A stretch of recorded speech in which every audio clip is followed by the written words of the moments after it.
Baik kawan-kawan, selanjutnya kita akan masuki kepada tahap siklus Krebs. Nah, sebenarnya tujuan dari tahap siklus Krebs ini adalah untuk menghasilkan energi, dan siklus Krebs ini adalah salah satu reaksi kimia yang terjadi di dalam sel tubuh makhluk hidup. Nah, siklus Krebs ini berupa sebuah proses lanjutan daripada hasil asetil CoA dari proses dekarboksilasi oksidatif.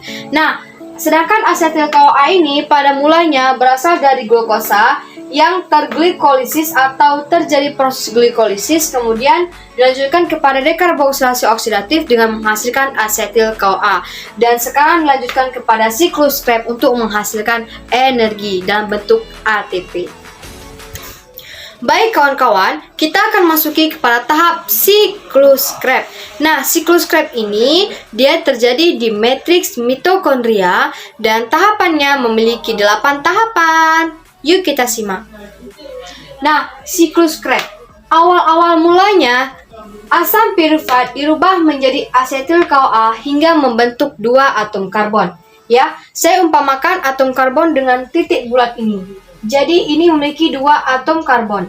Nah, ini atom karbon. Kemudian asetil CoA dia melakukan kondensasi bersama oksaloasetat yang memiliki 4 atom karbon. Nah, kemudian antara oksaloasetat dan asetil CoA saling berikatan karbon sehingga menjadi 4 tambah 2 menjadi 6 atom karbon. Nama gugus 6 atom karbon ini disebut dengan sitrat. Nah, dikarenakan ini salah satu proses awal dari siklus Krebs, maka disebut dia sebagai asam sitrat. Nah, pada pembentukan sitrat dengan 6 atom karbon, dia akan dilepaskan koenzim A. Sehingga sitrat tidak memiliki gugus koenzim A. Sehingga pada proses perubahan asetil CoA menjadi sitrat dipengaruhi oleh enzim yang disebut dengan enzim sitrat sintase. Nah, enzim ini akan mempengaruhi dan membantu proses kerja asetil CoA merubah menjadi sitrat. Nah, kemudian sitrat akan merubah bentuk menjadi isositrat. Pada tahapan isositrat ini tidak ada proses pengurangan atau penambahan karbon, tetap masih di ukuran yang sama. Tetap masih memiliki 6 atom karbon. 1, 2, 3, 4, 5, 6 disebut dengan isositrat.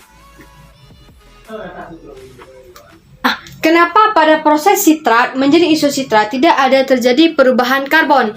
Dikarenakan pada proses ini hanya terjadi proses isomerisasi. Pada proses perubahan sitrat menjadi isositrat akan ada terjadi pengeluaran air atau H2O.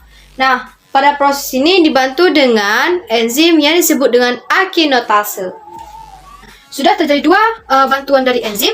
Pertama sitrat sintase, kemudian akonitase. Pada tahap ketiga akan ada terjadi pelepasan karbon yang membentuk menjadi karbon dioksida menjadi alfa ketoglutarat.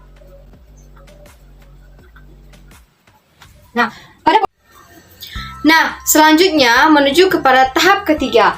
Setelah terbentuknya isositrat atau perubahan bentuk senyawa tadi akan dilanjutkan kepada tahap alfa ketoglutarat. Nah, pada alfa ketoglutarat ini bentuk karbonnya hanya 5 buah saja, tidak 6 lagi.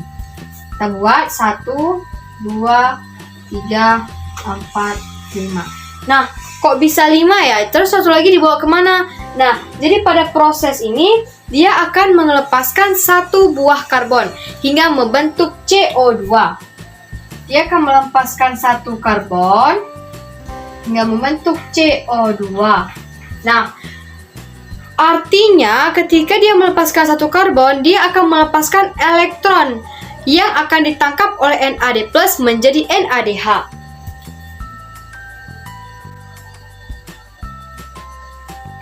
Nah, pada proses alfa ketoglutarat ini ada enzim yang berperan.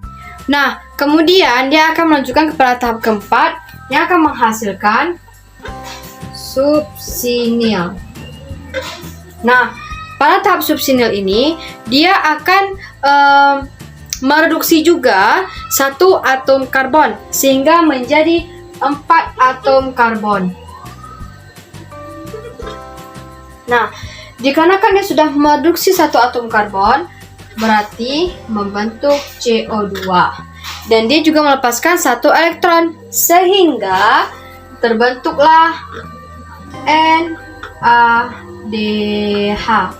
dari NAD+. Nah, kemudian dikarenakan ada terjadi pengeluaran elektron, maka akan ada penambahan bentuk koenzim A, sehingga dinamakan sebagai koenzim A subsinil. Nah, KOA subsinil. Nah, enzim yang berperan di dalam proses KOA subsinil ini adalah alfa ketoglutarat dehidrogenase. Nah, pada tahap KOA subsinil selanjutnya akan dilanjutkan kepada tahap kelima, yaitu suksinat, masih dengan atom yang sama, 4 atom karbon. Nah, meskipun pada tahap KOA subsinil tidak ada terjadi pelepasan karbon ketika menghasilkan senyawa suksinat, tetapi di sini akan ada terjadi beberapa reaksi, di antaranya ada pelepasan KOA atau koenzim A yang dikeluarkan. Nah, kemudian fosfat inorganik akan berikatan dengan GDP dan membentuk GTP. Kemudian GTP akan menghasilkan ATP. Nah, pada proses ini akan ada enzim yang berperan pula, seperti suksinil KOA sintase. Nah, selanjutnya kita masuki kepada tahap ke-6, fumarat. Nah, pada tahap ke-6 akan ada proses pelepasan elektron, di mana ketika senyawa suksinat dengan 4 karbon akan merubah bentuk menjadi fumarat 4 karbon pula, tetapi akan ada terjadi pelepasan elektron sehingga ditangkap oleh FAD dan membentuk FADH.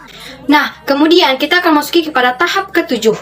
Setelah terbentuknya fumarat dengan 4 karbon dan telah dilepaskan elektron sehingga membentuk FADH, akan dilanjutkan kepada tahap malat yang masih membentuk 4 atom karbon. Nah, pada proses ini akan dibantu oleh enzim fumarase. Nah, pada tahap fumarat menjadi malat akan ada proses penambahan H2O.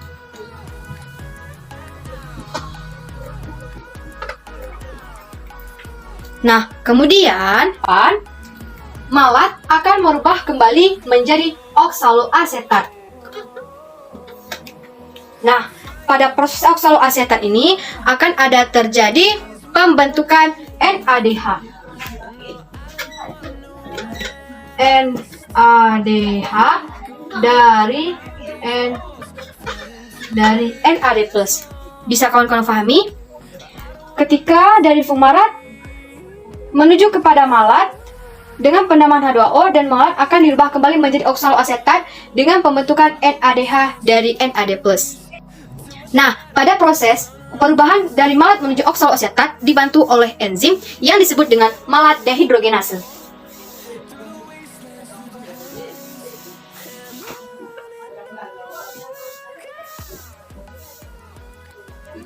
Nah, demikianlah proses daripada siklus Krebs. Nah, hasil akhir daripada siklus Krebs ini bisa kita lihat bahwasanya 2 ATP, 2 FADH, 2 CO2, dan 6 NADH. Nah, kok bisa ya menghasilkan 2 ATP? Dikarenakan pada siklus Krebs ini sebelumnya sudah terjadi proses yang namanya dekarboksilasi oksidatif. Nah, di sana dihasilkan 2 ATP. Nah, sedangkan di sini dihasilkan satu bentuk ATP dan bisa dikalikan menjadi 2. 2 kali 1 sama dengan 2 ATP. Kemudian 2 FADH. Nah, pada siklus Krebs ini dihasilkan 2 FADH 2 kali atau 2 FADH. Nah, kemudian ada 2 CO2. Nah, 2 CO2 ini di dalam siklus Krebs ini juga terjadi 2 kali pengeluaran CO2 pada proses antara isositrat dengan ketoglutarat dan proses ketoglutarat menuju ke proses KOA subsinil. Nah, kemudian 6 NADH. Baik, kita lihat. Pada siklus Krebs ini dia menghasilkan 1 NADH, 1, kemudian 2, dan 3. Nah, pada siklus Krebs terdapat 3 kali menghasilkan NADH, dan pada proses karboksilasi oksidatif menghasilkan 2 NADH, sehingga 3 kali 2 sama dengan 6 NADH. Nah, baik kawan-kawan, setelah ini akan ada proses transport elektron.